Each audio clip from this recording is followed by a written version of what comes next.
Great day po sa ating lahat. This is Isel, one of the junior sales team leader from Urban Deca Homes. So in today's video guys, you will learn our product knowledge seminar. Specifically naman ito sa May Kawayan, Bulacan site. Okay? So let's start. So ano nga bang meron sa Urban Deca Homes, May Kawayan? Let's start with the 5 pillars of Sure Homes. So, yung Sure Homes, which is yung brokerage company natin. First one, from our 5 pillars, nandyan yung quality homes. So, quality homes kasi, from the word itself, Urban Deca, Deca means de kalidad, yung mga bahay na ino-offer natin kay client. Okay? So, second one will be affordability and value for money. Hindi katulad po ng ibang developer, medyo may kamahalan po yung monthly nila and also yung total contract price nila. Okay? So, number 3 naman po, nandito na rin yung convenience and accessibility nila kapag kumuha sila ng bahay or ng property sa atin. So, meaning, nandyan na yung prime location, malapit sila sa lahat, sa schools, sa palengke, sa hospitals, and all. Okay? So, nandun na lahat ng kailangan nila. Number 4 will be safety and security. Pang-apat yan sa pillars natin. So, meron tayong mga roving guards and CCTV along the area. Okay? So, safe na safe si client kapag kumuha siya ng units dito sa Urban Deca Homes. So, the last one will be wise investment. So, sa tingin nyo guys, bakit siya naging wise investment? Kasi kapag kumuha po tayo ng property kay Urban Deca Homes, halos lahat po ay ready for occupancy, meaning hindi na sila mag-iintay ng ilang taon para makalipat sila. So, nakatayo na po yung units, maliban po doon sa mga pre-selling natin. Like for example, may mga blocks po tayo dito sa May Kawayan, Bulacan na ongoing pa po yung pag-build sa kanila. Pero hindi naman po ganun katagal yung ang take-out nun or yung move-in nila, yung paglipat. It usually take earliest time frame naman po is 3 months. Kumbaga 3 months mahigit po. Makakalipat na yun sila. So, ayun. Urban Deca Homes May Kawayan. Ang pinaka developer po niyan is si Primex Land Incorporated. Okay? So, ayan siya. As you can see guys, yung townhouse natin is siya, row house. Dikit-dikit po siya. And also, meron tayong location. So, located siya sa Villarica Road, Barangay Saluisoy, May Kawayan, Bulacan. So, saan nga ba siya malapit? Malapit siya sa Valenzuela, which is Metro Manila na. Saluisoy Road, May Kawayan, Bulacan. So, ayan siya. Ito yung Deca Homes May Kawayan. Ito yung SM Marilao. So, ayan po siya. Katapat lang po siya ng SM Marilao. May iskinita po dyan or street. And then, mga 3 minutes away lang po siya from SM Marilao. Ayun po yung kinagandahan ni Deca Homes May Kawayan. Katabi niya na po mismo si SM Marilao. Okay? So, ito po yung sinasabi ko sa inyo na prime location. Malapit po siya sa lahat. Bakit po? Kasi malapit po siya sa public market. Ayun yung Malhacan Road and Saluisoy Road. Meron po tayong hospitals. Ito yung address niya. Okay? And then also, meron tayong schools. St. Mary's College of May Kawayan. Meron na dyan yan. And also, yung SM nga na minention ko a while ago. Yan. So, meron din tayong ongoing na PNR station na ginagawa dyan sa katabi siya ng SM Marilao mismo. Okay? So, next one will be site development plan. To give you an idea po, yung total area natin is 410,556. Kapag ginugol nyo po yan, convert nyo po siya as hectares. Nasa 40.5 hectares po yan, equivalent. And then, meron tayo ditong 5,178 units. 5,178 na total of units or townhouse ang meron si May Kawayan, Bulacan. Okay? So, next one. Ito yung site development plan po natin. So, etong green na po na to is yung entrance. Okay? I-zoom ko lang po sa inyo. Tingnan natin kung ma-zoom.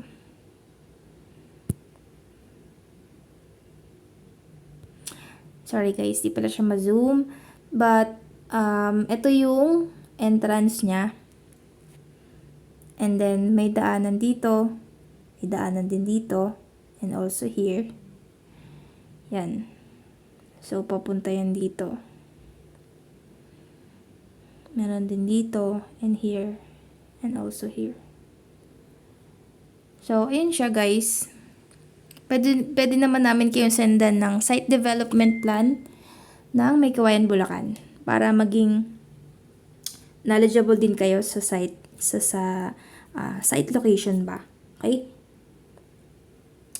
So, next one will be townhouse features. Okay? So, meron tayong 2-story townhouse. Ang lot area po, for example, meron kasi tayong 52 square meter. Okay? And then, floor area niya po is 51 square meter. Yung ground floor niya po is 25. And then, 26 naman po yung taas niya. Meron na din siyang provision for parking.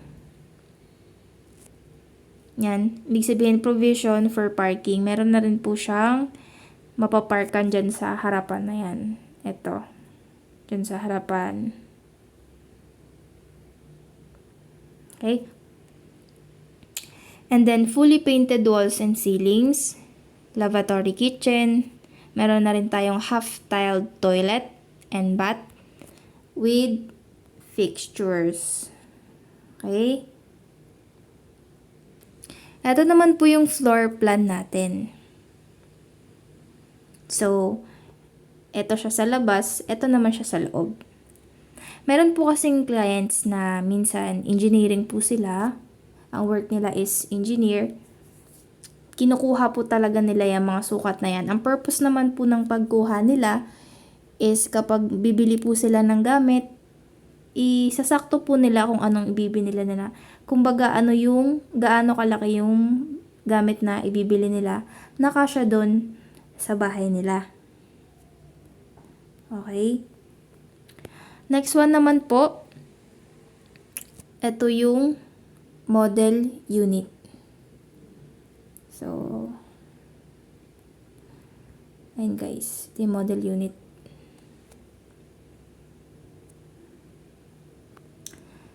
So, ito, pwede nila dyan ilagay yung living room nila, and then yung lamesa nila, dining area. Okay. And then, pag-akyat nila, andito po pala yung CR. And then, pag-akyat nila, ito yung second floor. Okay. So, ayan.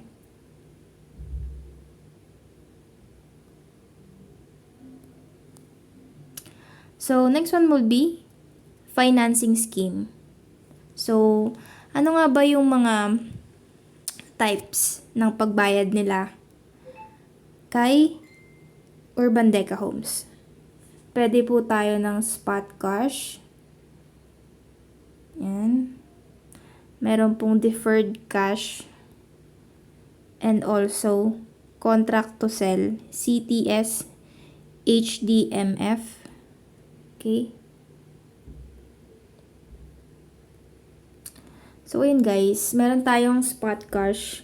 Ano nga bang meaning ng spot cash? So, if ever po na may pera po talaga si client na pang cash within 7 days, technically po, and strictly 7 days lang. Pasok po siya sa zero interest, and then meron po siyang 3% na discount. So, mas maganda po talaga na spot cash kasi 0% interest na siya, and then meron pa siyang discount na 3%. 3% ng TCP or yung total contract price, ayun po yung maliles niya. Meron naman po tayong deferred cash. So, ano namang meaning nitong deferred cash na to? Okay? So, ang terms niya naman is up to 1 year. 1 taon silang magbabayad kay Urban Deca Homes. Meron din naman tayong, kumbaga, maliles sila or hindi sila magkakaroon ng interest. Walang interest yung babayaran nilang unit. So, from here, spot cash, mabibigay nila yan up to 7 days. Wala silang interest. May discount sila. Kapag deferred cash naman, up to 1 year, 1 taon nilang babayaran yung unit. Wala po siyang interest. Okay? And then, meron po tayong contract to sell. Usually, ito po yung kinukuha ng iba, which is yung 25 years to pay kapag in-house.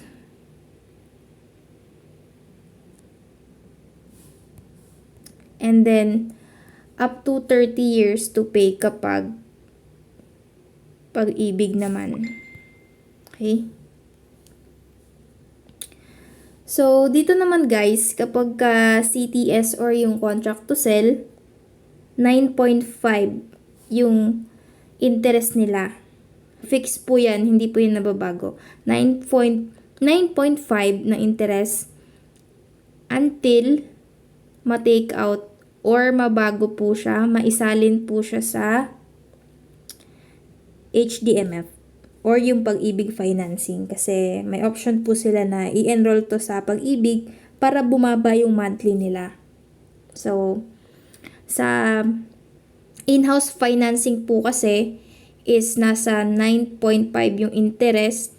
Kapag po sa Pag-ibig naman, 30 years to pay, magiging 6.25% po yung interest nila. Mas mababa po yung percentage and also mas mahaba yung term nila ng pagbayad. Kaya mas mababa yung Pag-ibig financing. Okay po. So, next one. Ito nga po yung sinasabi ko kanina na contract to sell. Pwede po siyang in-house. Yan. And also, Pag-ibig. Yan po. Ang interest rate ng in-house is 9.5. Okay. So, yan. Yung equity naman po is yung down payment. Yan. Yung equity naman, Yung equity naman po is deductible na po siya sa total contract price. Kumbaga, pag nag-down payment na po sila, mababawas na po yun sa pinaka total contract price ng bahay. Okay? And then yung balance po na yun, after nila i-minus yung down payment, yung balance po na yun, ayun po yung babayaran nila monthly na merong interest rate. Either 9.5 yan kapag in-house. Kapag Pag-ibig naman po, nasa 6.25%. Okay po? So, ito po siya. Yung contract to sell, which is Pag-ibig or in-house, ito po yung computation niya. Bali, ito po ay as of October 2021. Ngayon po, meron na po tayong updated na pricing. Okay? So, i-add din naman po namin kayo doon sa mga group chat or GC po namin para ma-update po kayo or on track po yung mga records or yung mga pricing nyo po dyan. Okay? So, ito po, for example, total contract price is 2,080,000. Meron tayong reservation fee na 10K. Ito po yung down payment na sinasabi ko or yung equity. Payable siya into 10 months. So, pwede niya pong hulugan yung down payment within 10 months. Example, 198,000 siya, 78. Ang pinakaunang 10 buwan na babayaran po nila is 19,807. Okay? So, yung down payment na po na yon, as I mentioned a while ago po, yung balance nila is mababawas na po yung down payment. Okay? So, ito po, balik po tayo sa contract price. Total contract price, pag nagbayad po sila ng reservation fee, ayan, burahin lang natin. Kapag nagbayad po sila ng reservation fee, mababawas yan sa total contract price. Yung pinaka down payment, mababawas din, deductible na yan. Ito yung unang 10 buwan nila na pagbabayad. If installment yung down payment, yan, mababawas din po yan sa TCP, which is total contract price. And then, ito po yung magiging balance niya. 1,872,702 pesos. Okay? So, terms of payment, depende po to sa age ni client. So, ilang taon nga ba dapat mabayaran na ni client yung unit? So, 64 years old po, kailangan. Bayad na po ni client yung unit niya.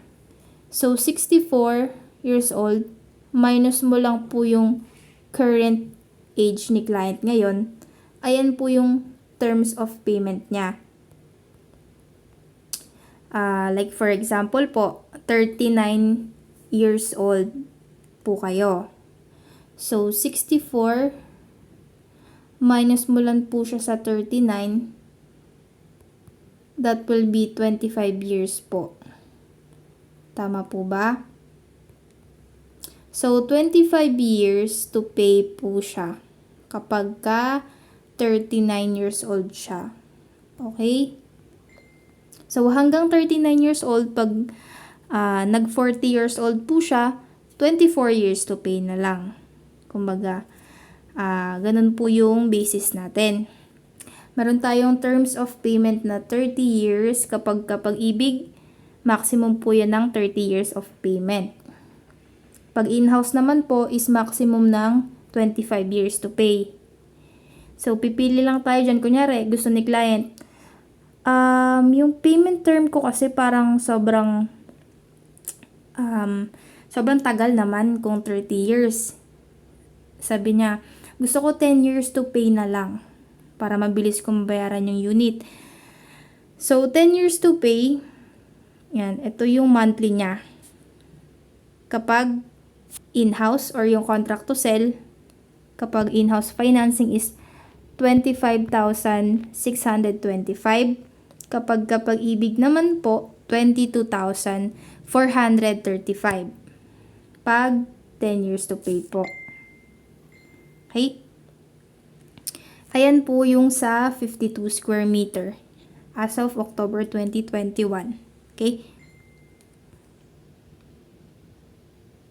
So, ito naman po, kapag Pag-ibig naman, 30 years to pay maximum. Yan. Ito po yung monthly nila. Example lang naman po siya. Okay? So, meron din po tayong required monthly income dyan. 35% po ng total contract price. Dapat po, yan po yung income, monthly income na gross ni client. If I'm not mistaken po. So, ayun, move-in policy after full payment ng equity or down payment, matitake out na si unit. Kumbaga makakalipat na siya. Pero, ipaprocess pa yan nila. Hindi naman agad-agad pagka bigay nila ng down payment or yung equity, agad-agad din po makakalipat. Syempre po, after po mabayaran yung down payment, on process na po yung move-in nila. Kapag nakapag-submit na po sila, complete documents, requirements, both CTS and HDMF or yung pag-ibig, including yung PDC check or yung post-dated check, 50 pieces po dapat yan. Magpapa-open po sila ng bank and then kukuha po sila ng cheque, popondohan nila yung cheque para doon po kukunin yung monthly nila. PDC, post-dated check. So, ito po siya.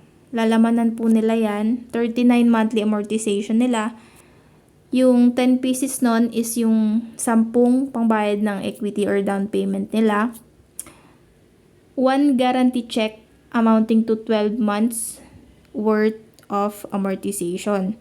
So, dyan din kukunin yung down payment, yung monthly amortization nila. Okay? And then, meron din tayong signed certificate of unit acceptance. And also, dapat nakapag-attend na sila ng site orientation. Mandatory po to. Okay? So, after nyan, pwede na sila mag-move in. Ibibigay na sa kanila yung susi. Once na makapag-attend sila ng site orientation. Okay? So, ito naman yung buyer's qualification and requirements. Isisend namin to sa inyo kapag may clients na kayo. Kasi hindi nyo siya matatandaan ng isang tinginan lang. Yan. So, ayan.